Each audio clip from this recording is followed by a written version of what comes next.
You're listening to Physician Non-Clinical Careers, episode number 326, How to Prepare to Sell Your Growing Healthcare Business. Today, you will learn about starting, running, and selling your health-related business with a popular former guest. But first, let's hear from our sponsor. This podcast is sponsored by the Physician Executive MBA program at the University of Tennessee, Knoxville's Haslam College of Business. In less than one calendar year, this program will equip you with the valuable business acumen and leadership development not found in the traditional medical school curriculum. Are you ready to join the longest running physician-only MBA program in the country and a network of nearly 1,000 PEMBA graduates? Contact Dr. Kate Ashley's office at 865-974-6526 or go to nonclinicalphysicians.com Physician MBA. That's nonclinicalphysicians.com/physician MBA. Dr. Lisa Jenks is known for running her own MedSpa and teaching others to do the same. In previous interviews, we discussed her transition from ER doctor to MedSpa owner. And we heard why being a business owner is both challenging and rewarding. Lisa has returned today because she completed a rather important milestone involving her business. And I wanted to learn more about that milestone and how to prepare for it. Let's get to this very interesting conversation. I've always been fascinated by physicians who left clinical practice to build a business of their own. And while it can entail, some long hours and usually a sizable investment of cash to get, any sort of major business going, I think to be able to control your own business and to create a valuable asset is definitely something to think about. So that's why I'm so pleased to be able to welcome Dr. Lisa Jenks back to the podcast today. Hi, Lisa. Hi, John. Thanks for having me back. I've been looking forward to this. This is, I'm just in the middle of so many weird things that are similar to this. My wife owns a business that she's in the process of selling. And this whole concept of, physicians, building some business that's related to healthcare, related to medical care, where you have the expertise. And then at what point does it become an idea that, I'm going to sell that because it is a valuable asset? So tell us a little bit, just remind us about your transition from emergency medicine to starting the MedSpa all those years back. And I think that was more than 15 years ago, wasn't it? It was. So yes, I started life as an emergency room physician, which I loved. But when baby 3 came along several decades ago, I threw in the towel. It was just unsustainable.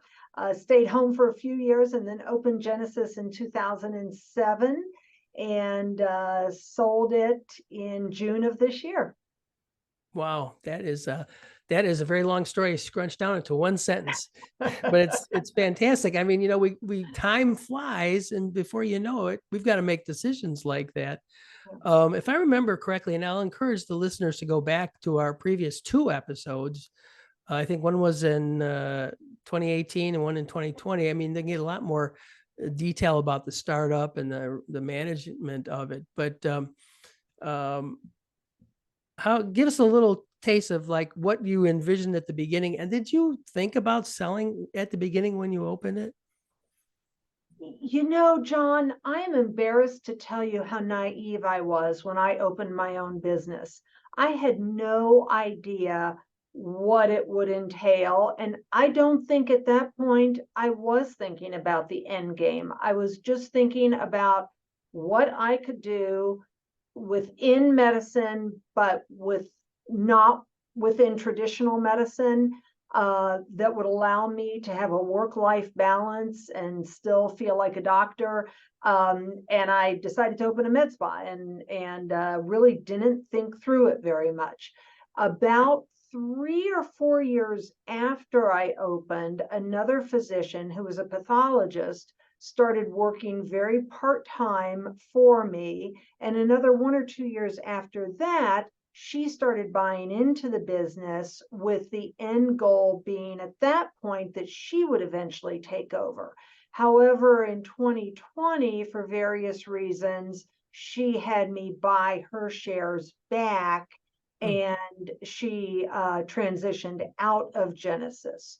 So that was my original plan. And then in 2020, that proved not to come to fruition. And right about the time of 2020, certainly 2021, PE firms started acquiring med spas across the country. And it wasn't unusual for me to get 2 or 3 emails a month from a PE firm asking if I was willing to talk to them. And just about a year ago, 18 months ago, I started to think, okay, maybe I should talk to a couple of these guys, because I knew that within the next 3 to 5 years, I would like to sell, especially if the buyers would want me to stay on for 2 to 3 years. And so then I started thinking more seriously about talking to these PE firms. Nice. Well, when you talked about at the beginning, you had never thought about it. I think most of the people that I've talked to, physicians and non-physicians, when they're starting a new business, it's because they have this idea, they want to do it, they want the freedom that, although it does, take a lot of work, and running their own thing, and they never really think about that. Now, if you talk to people like brokers, they'll tell you, well, from the day you start your business, you should think about how you're going to sell it. But very few people in my experience do that, really. Mhm. So that's very common. So yeah, this is a very interesting story. So then it became apparent. Of course, you've been so involved in the med spa industry. I'm sure it all matured while you were in practice doing this. And then there's meetings, and all of a sudden you start hearing about, oh yeah, these private equity firms are buying people out, or people are selling, or maybe they're merging. I don't know. Were those kinds of things talked about, like the meetings you would go to when you were, with your cohorts who do the med spa business? Yes, they were to some degree. Okay. Yes. Um, but I think most of what really made me aware of how this was moving forward with PE firms across the country is, like I say, I just started getting a lot of emails and a lot of interest being shown towards Genesis. Now, are there other entities that, from what you've learned since this all began, that have been looking at buying med spas, or do maybe others who, I guess I look at it like the urgent care business. That's how I can compare it. I know that in the old days was everyone just started their own little urgent care, and somebody would put 2 or 3 together. And then lo and behold, about 5 or 10 years ago, now you're getting these mega, groups where there's 20 and there's 50, and now there's 100 of these things, and some are bought up by investors, but some are just bought up by larger networks that want to get bigger. So have you heard of other opportunities for those who are interested in maybe leaving or selling their med spa? Absolutely. I definitely know here in Colorado of multiple instances where, for example, there's a dermatologist who does aesthetic derm in Vail, and she recently bought an existing med spa in Grand Junction. And I know that that has happened here in Colorado Springs and Denver, where a successful med spa owner buys another med spa either in the same area or the town over. But I think most of what's going on right now is PE acquisitions. So tell me about that. When that first started and you said, okay, I think I'm going to talk to a couple of these just to kind of learn what I can learn and, figure out what's going on. What did you learn at that point that you didn't expect? Or were there things you thought, oh, I got to change things a little bit now because they're looking for X, Y, and Z that maybe I only have X and Z or something? Well, I think the thing that I learned is how long the process takes Okay. and how much paperwork it involves, and how important it is to have a good financial banker on your side who can help you go through your numbers. I've been really fortunate because I have worked with a phenomenal bookkeeper, accountant, and business advisor pretty much since I opened Genesis. And to anyone who is thinking, well, to anyone who runs any business, and certainly once you start thinking about selling, having your financials just in absolute impeccable order is so important. And I feel very grateful that mine have been, and that made the process easier. Keeping track of inventory and having a history of having done that is so important. And having all of your uh, operational systems written down is critically important too. So those were the things that I was really proud and happy to realize that I had in good shape. Now, when this whole process started and you were considering this, you had a pretty large team at that point already. Is that correct? From what I remember, I mean, you had all kinds of professionals working with you.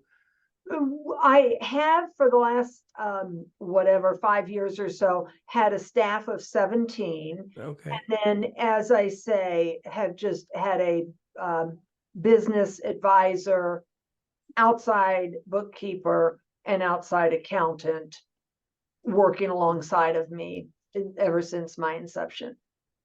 Okay. No, that sounds excellent. Now it makes me think too. So you have some people that are in management positions that work for you, have been working for you until this point, to the now working for the new. So um, capturing what they were doing and what what the whole process was, as you mentioned, is really important as someone who's looking at buying something like this, right? In terms of them understanding there's going to be a smooth transition because they can find out exactly how you do everything. Mm-hmm. Yes, absolutely. Now, did you change anything once you really started getting serious about selling? Was there something you had to change, or did you have plans that maybe you either accelerated or decelerated? Did that affect that process? One thing that I changed on the advice of my business advisor, I increased the hours of my nurse injectors and decreased my hours a little bit. And the reason that I did that is I did not want new owners or potential buyers, potential owners looking at my business and thinking that everything depended upon me being here, that I was the one bringing in all of the income. And because I've worked full time in the practice, I am responsible for a large amount of the income, but obviously new buyers know that I'm selling because I want to not be here Right. in the near future. And so having them able to look and see that other people are bringing in large amounts of the income is important. So that was the one thing that I changed probably in 2020. Okay. That makes sense. Yeah, this is kind of like the issue that comes up with trying to sell a medical practice. Let's say a family Mhm. physician or pediatrician. They're generating all the income. So what is the asset really worth? Well, without you committing to stay for the next 10 years, it's not much, Exactly. because you're going to have to hire your replacement, or they're going to have to. So luckily, the planning in businesses like you're doing, you can leverage yourself, and to where Mhm. you're supervising and other people are doing a lot of the face-to-face work. So that definitely helps a lot. Yes, yes. And I'm sure you know that the way this works for businesses is, they take your income minus things like taxes and interest, and they multiply it by a certain multiple. And that varies from industry to industry, is what Hmm. that multiple typically is. And that's the rough idea of what your selling price is. Hmm. And so to have a good financial banker that can help with this is really critical as well. For example, I give my staff, I've always given my staff a certain number of free services as part of their wages for working here. And we always subtract that from our income on our P&L. Mm-hmm. because then to the IRS, it looks like I'm making less money, which is what I want to have happen in a perfectly legal way. Mm-hmm. But a good financial banker will then look at potential buyers and say, you don't have to continue giving these free services. And if you if you choose not to, then your potential income would be even more than the P&L is showing. So having somebody to guide me through things like that was incredibly helpful. Now, I know with some businesses that sell, with small businesses in particular, they'll use a broker, but it sounds like you didn't need to use a broker because you had enough of that expertise in your banker and your advisors and the other people you were working with. Well, that and these PE firms were searching me out. And I think if I had, 2 years from now been really, really ready to retire and nobody is contacting me, I would have had to have gone to a broker to try and put me in touch with interested buyers. Right, right. Yes. So that worked out very well because It that's worked out another very fee well. that doesn't Yes. have to be Yes. considered. Good planning on your part. Thank you. Well, I think the planning is getting into a business that's very, growing and popular. And, luckily there were buyers out there looking to get what you had created. Um, you've talked about what, I was going to ask you like what you would do differently if you at the beginning, but you sounds like you've covered everything in terms of how to prepare for the sale, just good business practices, good policies and procedures, making sure everything is written down as far as how things run. Mhm. And, once all your The other ducks are in a important row. thing, Yeah. that it's easy as a business owner to sort of fall into a sense of complacency, Mhm. especially if you're running in the black and if you feel like you're growing a little bit every year. But it's so important just to maintain a tight ship, and it constantly astounds me how easy it is for expenses to just balloon a little bit and then balloon a little bit more, and it's nothing big. It's nothing extravagant. It's not that any of the staff are buying things that they shouldn't buy necessarily.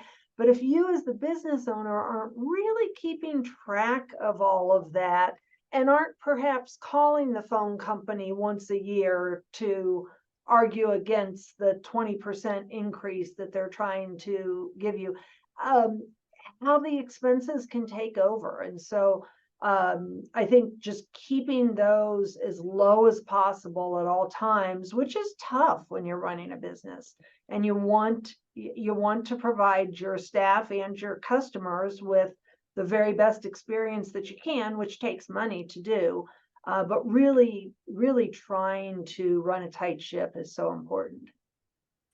So you alluded to this earlier but what was the whole process, the time of it? Did it take a year? Did it take 2 years, 9 months? Where did you fall? So August of 2022, they first approached me, and they were a relatively small company. They seemed very personable. I had several phone conversations with them. They talked about their philosophy of maintaining the atmosphere. They buy successful med spas and they want to help them be more successful. They don't want to come in and change everything. And I really like that attitude. So then I sent them all of my financials, and we signed a agreement that I would not talk to other companies for, I think it was 90 days or 120 days while we went through the process. And probably December or so came up with a mutually agreeable price, but then it was not until June that all of the paperwork, all of the details got hammered out, and it was June 9th that the actual sale occurred. Well, the nice thing about selling to, let's say, a private equity firm rather than, let's say, someone else that owns a little network or something is they're going to have the process down pretty well from their previous purchases, and Yes, they can pretty much demand it. This is what we'll do, and this is what we need to see. If we can see this and we feel good about it, then we'll buy it. It's a little different when you're working with, let's say, someone else who owned 2 or 3 med spas and we're doing things however they were doing it and never yeah, bought another one. exactly. So that And this has helps. been great for my staff. I was not able to offer health insurance to my staff, and this company is offering health insurance. They benefits package is a little bit better as far as vacation and PTO and things like that. So that's been nice to see. Very nice. Yeah, and it doesn't sound like, I would expect about a year on average for, a relatively smooth, Mhm. from the Yeah, people I've spoken with. And so you got yeah. it. Yeah. So that I was think it went very well, and our plan is that I am signed a contract to continue working about 25 hours a week for 2 years, and then we will reassess. And I'm working both as medical director and then also still seeing patients and doing what I love to do. But this has just worked out great. The money from the sale has allowed me to do some fun things like buy a cabin up in the mountains and spend more time with my grandbabies, and yet I was not ready to completely stop working. So this has just been a really, really nice way for me to ease into retirement. Now, did you get a sense that if you were in, let's say, a lot bigger of a hurry to leave, would they seem to be flexible to do maybe a year or 6 months? I mean, were they pushing for like an extended period where you're there, or was that pretty flexible? Um, you know what? That's a great question, and I'm not sure I know the answer to that because they floated. I think they were the ones that floated 2 years. And Really? I was like, yeah, that sounds great. So we really didn't have any discussion or debate about that. So I'm not sure what would have happened if I had said, sorry, you've only got me for 6 months. Yeah, I Or think if I had said, I want to be here 5 years. They may not have wanted either one of those, or they may have been fine with either one of those. I don't know. sounds like the timing was just perfect though, because you were both, looking at the same number in terms of, oh yeah, this will work out.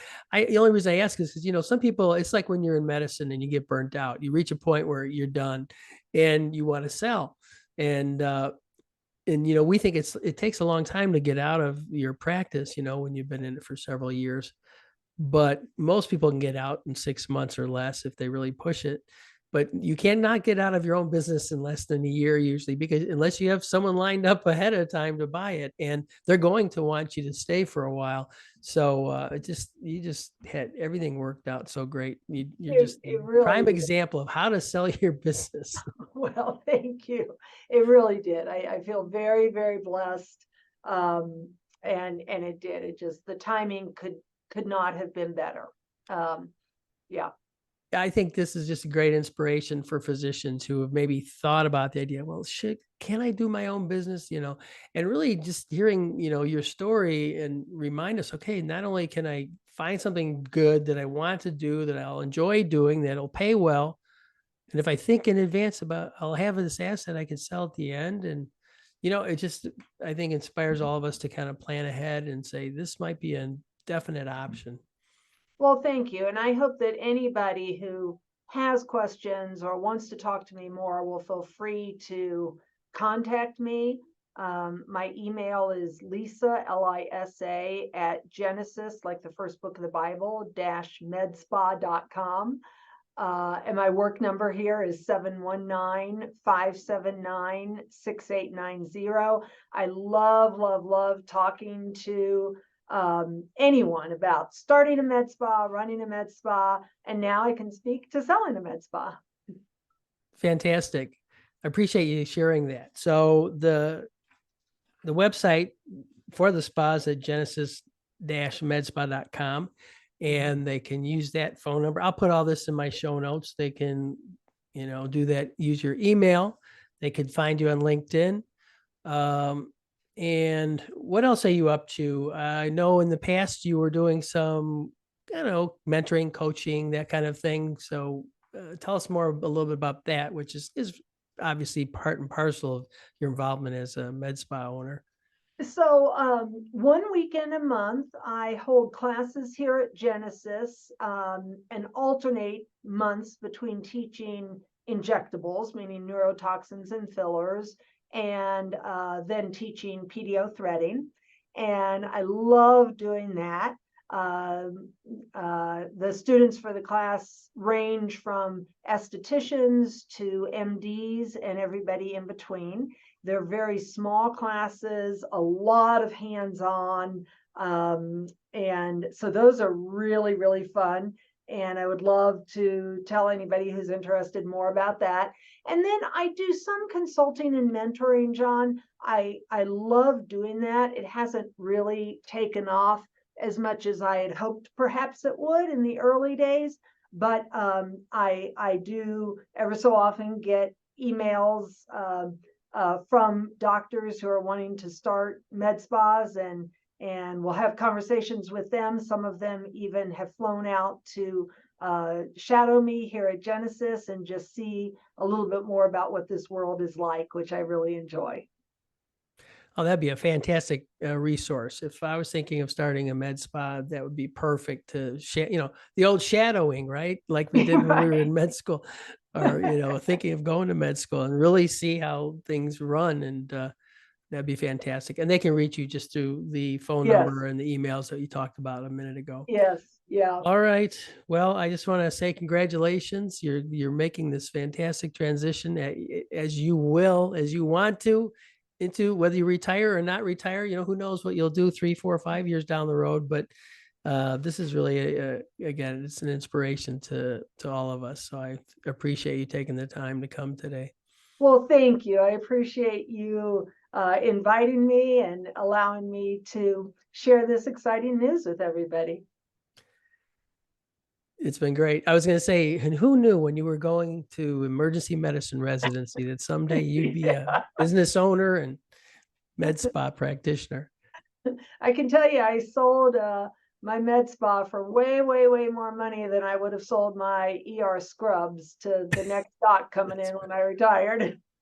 Yeah, there would have been no equity in that business. All right, Lisa, thanks a lot. And maybe we'll follow up again sometime down the road. But it's been a pleasure. Thanks so much, John. Always good talking to you. Bye. Bye-bye. Lisa was a groundbreaker when she first started her med spa. She nurtured and grew it for many years. So I was very pleased to get her back on the show when I heard that she had sold it. Closing that circle will help me to understand better how to plan for a business sale like hers. I hope too that it might inspire you to jump into starting your own business and to build it in such a way that its eventual sale can go smoothly. To access the show notes and links to resources mentioned in today's show, go to nonclinicalphysicians.com/prepare to sell. Remember that this podcast is made possible by the support of the University of Tennessee Physician Executive MBA program. You can learn more about that at nonclinicalphysicians.com/physician MBA. Also, some of the links I refer you to and that you'll find in the show notes are affiliate links. That means that I receive a payment from the seller if you purchase the affiliate item using my link. Finally, I remind you that the opinions expressed here are mine and my guests. And while the information provided on the podcast is true and accurate to the best of my knowledge, there's no guarantee that using the methods discussed will lead to success in your career, life, or business. Always consult an attorney, accountant, or career strategist before making any major decision about your career. Well, that's it for today, and I hope to see you here next Tuesday for another episode of Physician Non-Clinical Careers. Bye now.